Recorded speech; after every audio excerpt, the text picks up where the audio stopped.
A corrupt government cannot liberate the people. If the head of the stream is corrupt, the entire river will be also. I do not support corruption. Corruption takes money away from children's education. It deprives hospitals of basic necessities. It means that roads are not fixed. Corruption deepens inequality. It siphons off taxpayers' money to make a few cronies richer with the political connections instead of benefiting the people. This government has been doing everything it can to weaken and undermine the Integrity Commission, which is an institution that I designed as Minister of Justice and brought the legislation to Parliament to fight corruption in this country. I have said it before and I will tell you again, Jamaica cannot move forward without a government built on integrity that embraces principles of good governance in this country. A blessed good day to you, my wisdom warriors. Wagwan, wagwan. I hope you guys are in good spirit. Wicked blood clot, Andrew. Where the people them for find bomber clot money? Where the Jamaican people them for find money for buy blood clot container house? If the people them poor and have nothing right now, where they for get money for buy container house? But you go build up house in a blood clot housing scheme for container and people buy it in a housing trust. You must be mad in a blood clot. Hey, remember Edmund Ridge has some paper house over there now, a 6 stage, I'm saying, man, you know. And then do stage 1 and stage 2. And stage 2 I work on, you know. Me I wonder which one of the blood clot read sensible people. I go walk by them paper blood clot house at Edmund Ridge where blood clot and you want to make. Till him now turn to container house. We now buy none of them the blood clot there. Container house are for those people who can do better for now. Until them get money for build them house for them property. Wicked big nose blood clot, man. When your wife now left the 21 bedroom house on have. I'm going to live in a container house and get the blood clot Jamaican people and taxpayer money. And it can hold them for 4 days. Anybody here can testify about the government care packages that you have received from the government? Yes. The man said can hold them for 4 days. And when I look Courtney, it's a little clear bag. It's a little clear bag. A little clear bag them get Jamaica. And the man said can hold them for 4 days. And then Damien said, how many times? That means that them should visit those people at least 4 to 5 times, you know. Over the last 20 days. Yes. They should have seen them 4 to 5 times, you know. And the man cannot confirm this captain or what's the bull ahead, the yam head. The Yamed is a perfect Yamed. In times like this, I wish Nikisha Burchell was around to call them the Yamed. Because it's a short. Hey, a pum pum. You know, see him head big, a pum pum yam. A pum pum yam is smell. A pum pum yam. You know, see him head big and then. Ball out! Whoa, yo. A pump no, a renter. A renter yam. No, Jamaica, a pum yam. Look there, a pum yam, you know see. Pum yam, a the little walipa. Juki, a pum yam, Jamaica. Look for him, pum yam. Almighty, or a apu yam. Or a purple yam, or a fencing scent. But this one look like a pum yam. Help. We tea out of the Labourites. We need a divine intervention. Right, the information. But let us just get to this in terms of sharing, and you listen and hear what this person is saying. And, you know, these are people who, the World Bank and so forth. Let us listen to this, my Jamaican people. On the response since Hurricane Melissa, and then we will have our Prime Minister speak after that, and then we'll go to questions from the media. So first up, we have Lilia, who is going to do the damage assessment. A lot of people are wondering what's the cost. We know it's a whole heap, but Lilia is going to be much more refined in that. And so over to you, Lillian. It's really good to have you here. And thank you to the World Bank Group and all the other international development partners for all the support you have been giving Jamaica. We really do appreciate it. Thank you for inviting me. Do we have the presentation? Do we have the presentation?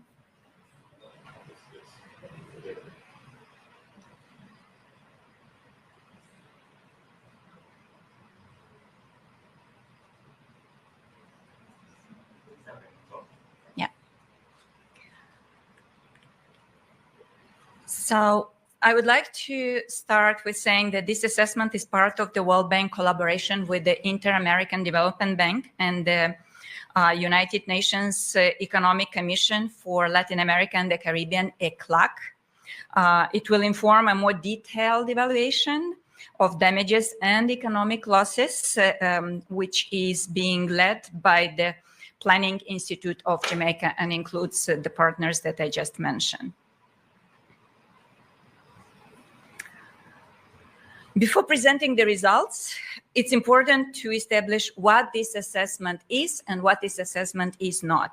So GRADE, Global Rapid Post-Disaster Damage Estimation, is a remote approach that uses sophisticated techniques like catastrophe modeling, satellite imaging, social media to estimate the direct cost of damage in a short time, in a matter of 2-3 weeks, to inform early decision making. Results are given by parish and by 4 asset classes. These are residential, non-residential, infrastructure, and agriculture. However, the GRADE assessment only assesses physical damage. It does not consider economic losses, and it does not consider the additional costs for building better. It's only like-for-like replacement costs.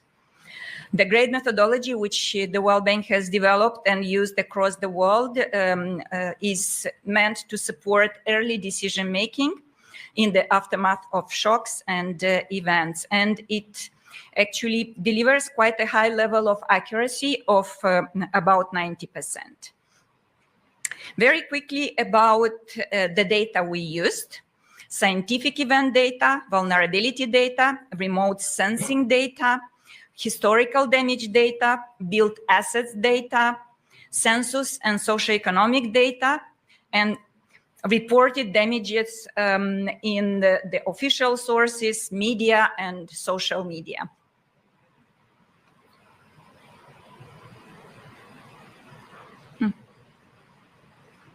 Okay, and now the key results. The total cost of damage is estimated at $8.8 billion US, which is 41% of the gross domestic product of Jamaica in 2024. As I said, this number assumes only physical damage. The economic damage will, of course, be also large, and often from our experience, it's even larger than the physical damage. But this will be estimated later when the DALA assessment is completed. Okay. Parishes I just want to stop there as it relates to what she's saying, right? And that is only based on physical, right, damages, right? Now for later show, I am going to show you, right, as it relates to the total damage that she's talking about and factors in everything that is now at 1.3 trillion United States dollars. But that is for later show, because I always put it later for greater, right? We are going to break it down. But what was important in terms of what she communicated is early decision making. Early decision making, right? And unity in doing that. Very critical. Very critical. Now, goes back to what, right, I continue to be saying that, look, the critical mistake that Andrew Owner's administration had done up until this point and have not changed is to choose to foot this by them own, right? And don't involve as it relates to the opposition.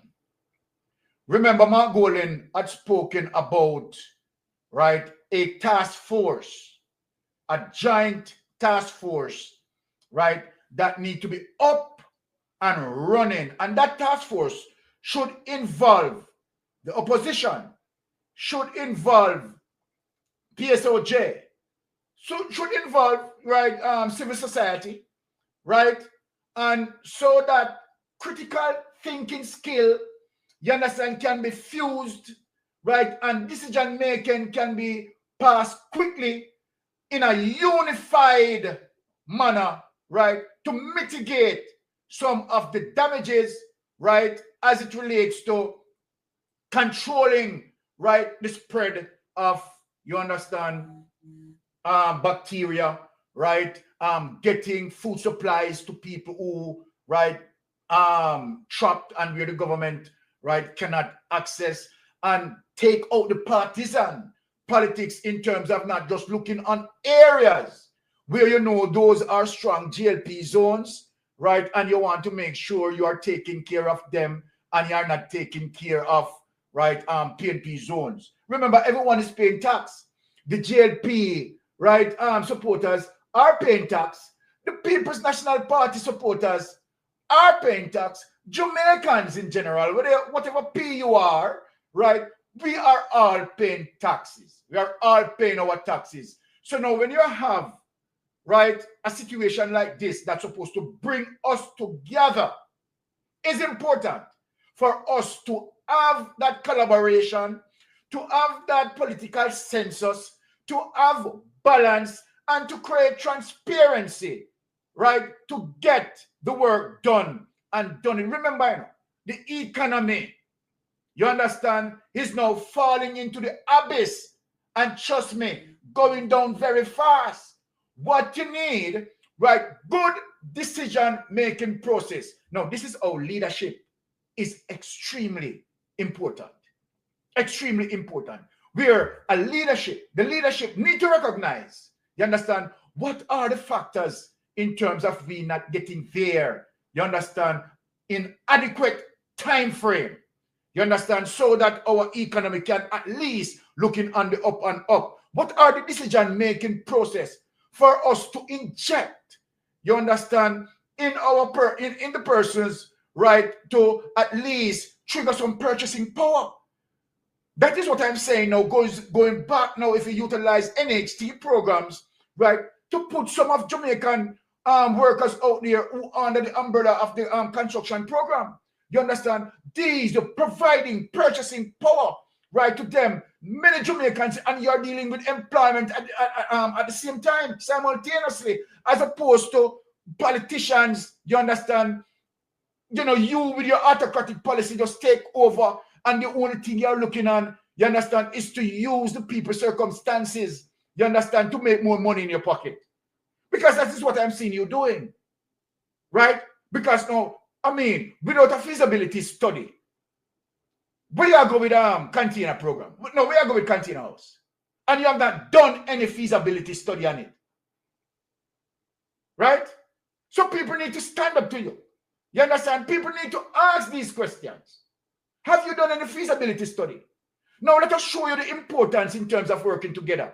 You understand? So that things can be up and up. You understand? Because what you don't realize, Andrew Owners, that, right, as it relates to the pathway of Melissa, the workforce is crippled. The workforce is crippled. So then, let me just get into that and show you now. I am going to show you as it relates to a political wisdom. And the political wisdom is sent to you that, look, put out the partisan politics, please.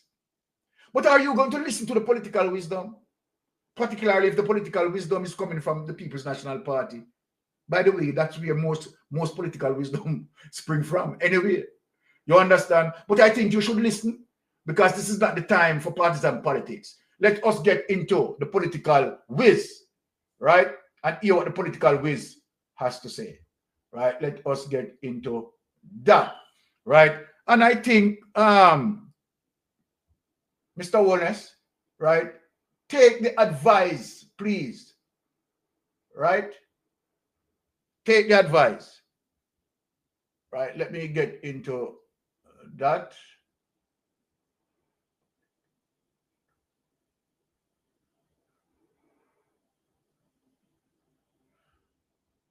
Okay, let us see what we have here.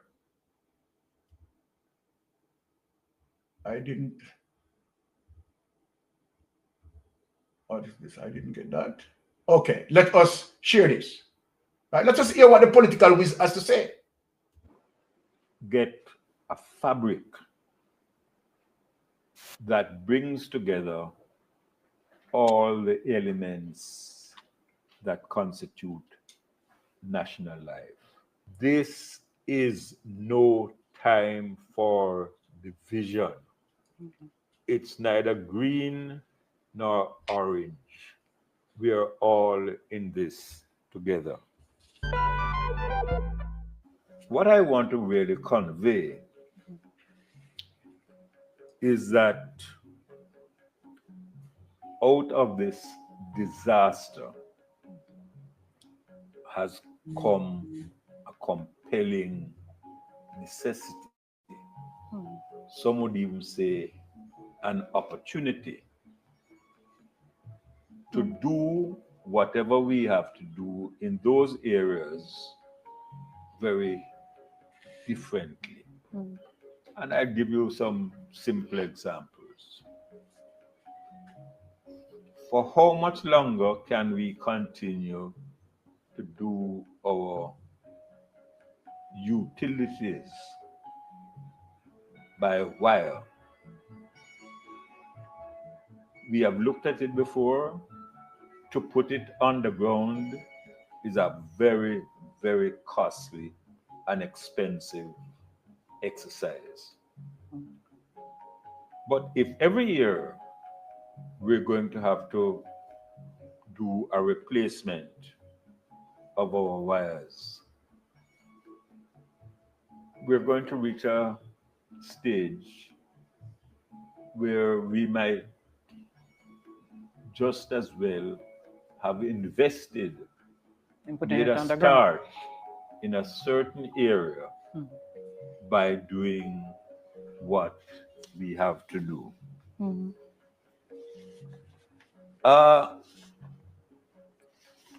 I'm not in this interview going to dwell too much on the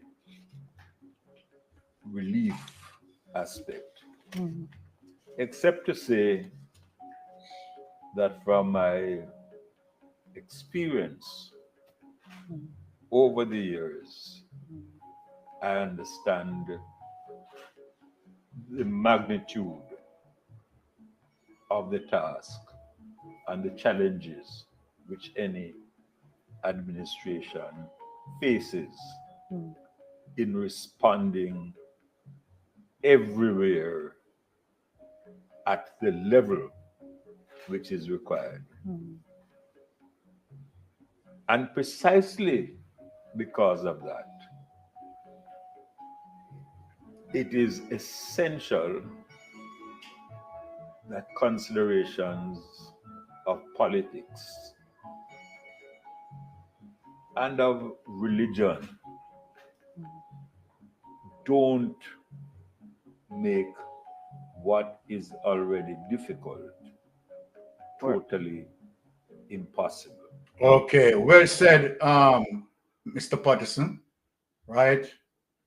Now, what Mr. Patterson, right, is speaking about is the essence of unity as it relates to a time like this.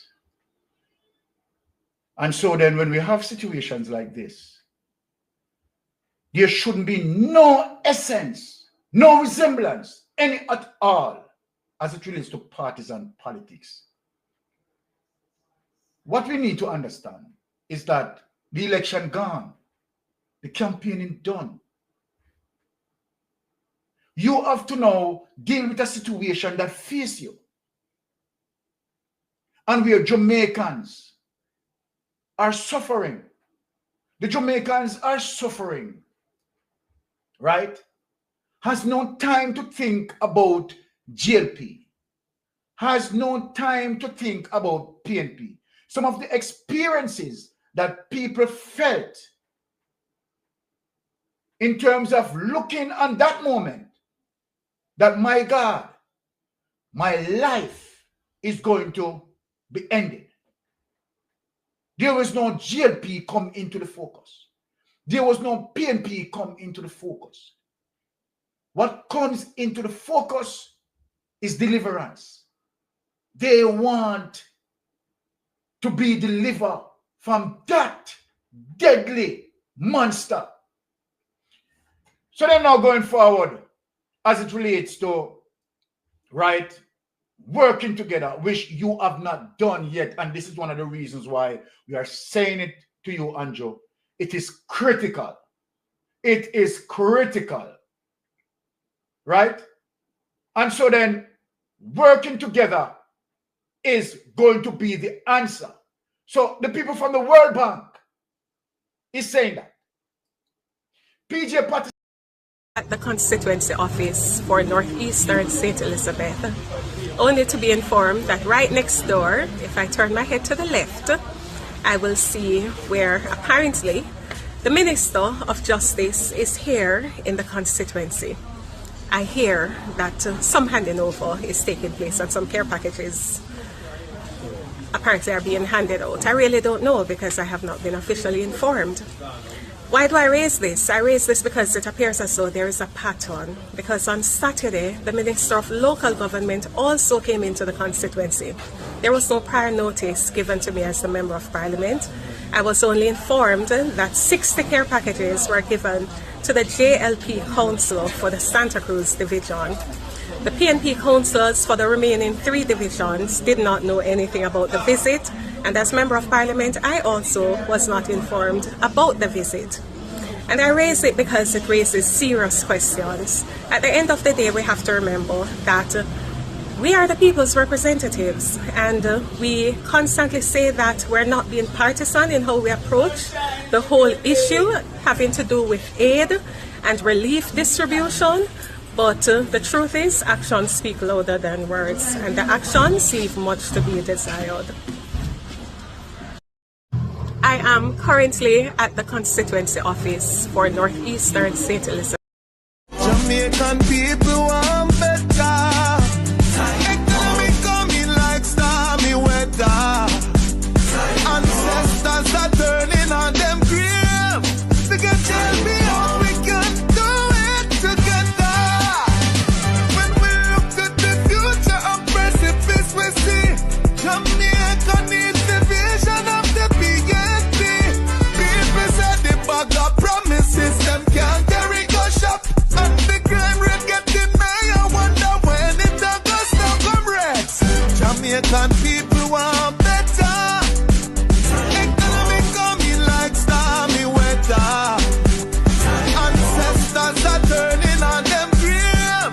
We can tell me how The proceeding was brought to you. I don't know why you come to me with that foolishness, you know. You elect a prime minister, and is a prime minister run the country. It is time we learn to hold our leaders accountable for their actions and stop making excuses for them. Stop making excuses. Otherwise, go elect the people who really run in the country. And I don't want the right start that stupid argument. Hold the people you elect accountable and stop making excuses for them.